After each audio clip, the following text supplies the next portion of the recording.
Olá, vamos dar uma olhada na questão 127 do Enem de 2017, prova azul.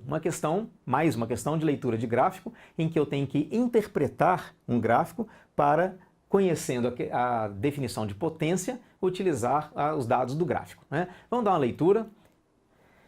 No manual fornecido pelo fabricante de uma ducha elétrica de 220 volts, é apresentado um gráfico com a variação de temperatura da água em função da vazão para 3 condições: morno, quente e superquente. Na condição superquente, a potência dissipada é de 6.500 watts. Considere o calor específico da água igual a 4.200 joules por quilograma grau Celsius e a densidade da água igual a 1 kg por litro.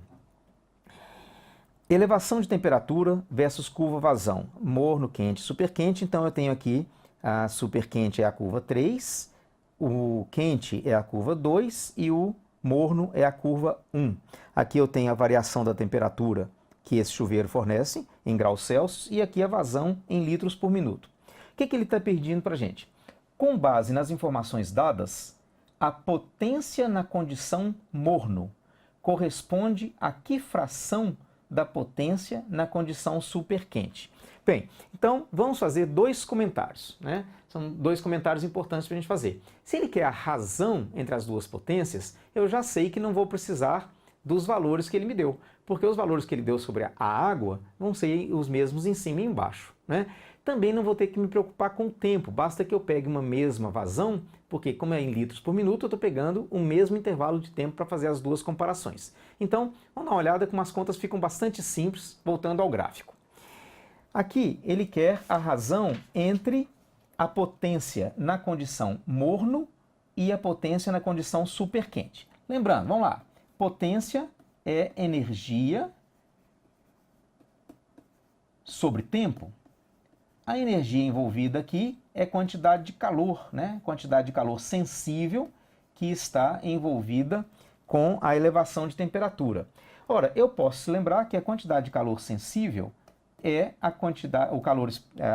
capacidade térmica da água, né? O calor específico vezes a massa, vezes a variação de temperatura, que ele usou aqui um ΔT maiúsculo. Então, se eu juntar essas 2 coisas, eu posso dizer que potência é C vezes ΔTzão sobre ΔTzinho, aqui distinguindo tempo e temperatura.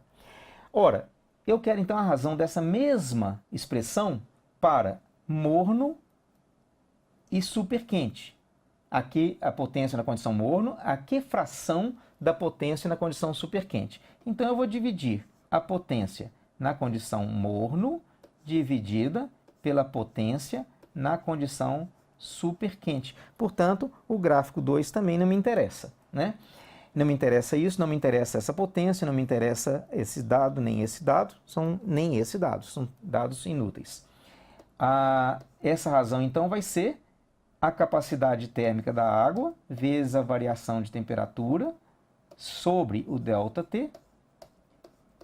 Razão inverteu a outra, ΔTzinho, Czão vezes ΔT. O que muda aqui? O C é o C da água que está sendo aquecida, então é a mesma. O ΔTzinho é o mesmo porque eu estou considerando a mesma vazão em litros por minuto. Então, digamos que se eu pegar aqui a vazão em 3 para os 2, eu vou precisar de achar o ΔT para cada um deles. O ΔT para 1, que é o gráfico do morno, é 12. E cada divisãozinha dessa aqui são 2 graus, né? Então eu tenho o ΔT para o morno igual a 12 e o ΔT para a mesma vazão, para que eu possa considerar o mesmo tempo, eu tenho aqui 32. E pronto, dividiu por 4 os 2, deu aqui 3 sobre 8. 3/8, a letra D.